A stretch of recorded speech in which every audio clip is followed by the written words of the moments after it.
Welcome to Intro to the Bible. This is a crash course through the Old and New Testaments. In this session, we're going to be looking at the geography of the Old Testament world and the important role of archaeology in studying the Bible. We'll start by talking about the world of the Old Testament. Where did these stories take place? While most of the Old Testament focuses on the land of Israel, the larger region of the world is important too. It's known as the Fertile Crescent, which comes from the shape of the region. You can see this with the dashed lines on this map. The Fertile Crescent may be broken into four larger regions. First, Mesopotamia is the area between the Tigris and Euphrates rivers. It was home to important civilizations like the Sumerians, Akkadians, and Babylonians. It corresponds to modern day southern Iraq. According to Joshua 24, verse 2, Israel's ancestor Abraham came from the other side of the Euphrates, that is to say, Mesopotamia.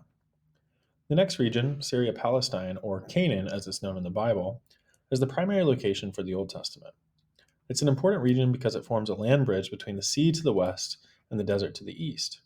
Commercial activity went through two major trade routes, the Way of the Sea and the King's Highway. In efforts to control these trading lanes, foreign empires were frequently interested in controlling Canaan. This naturally led to major conflicts in the area and oppression of its inhabitants. Finally, just south to the Fertile Crescent is the land of Egypt, as it still is known today. It was also extremely important for the biblical story. The Egyptians often tried to control Canaan because of the economic benefits of controlling those trade routes. Finally, when we look at the land of Israel itself, we see that it can be broken into four smaller regions. The coastal plain is famously the area where the Philistines lived. The Central Hill Country contains many of the famous cities in the Bible, especially Jerusalem. As a result, this region is really important for the biblical story. Third, the Jordan Rift is the region where the Jordan River runs through. And then finally, the Transjordan Plateau is a relatively flat region known for herding and livestock. A 30,000-foot view of understanding Israel's geography and that of the surrounding region is helpful. It's also important to get a more granular look at things. This is where archaeology comes in. It helps us learn more about the life and culture of people living in these regions. So, what do archaeologists do? Well, they study the dirt.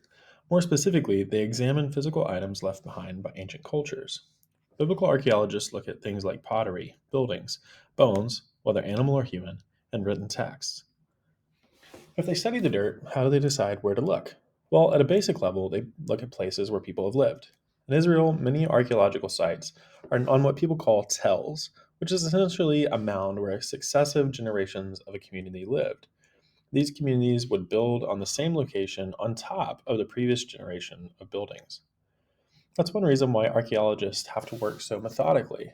They're sometimes sifting through centuries of material at the same site. They move slowly and in a predefined system so they can catalog all of their findings and try to correlate them with other research in order to create a coherent picture of the site.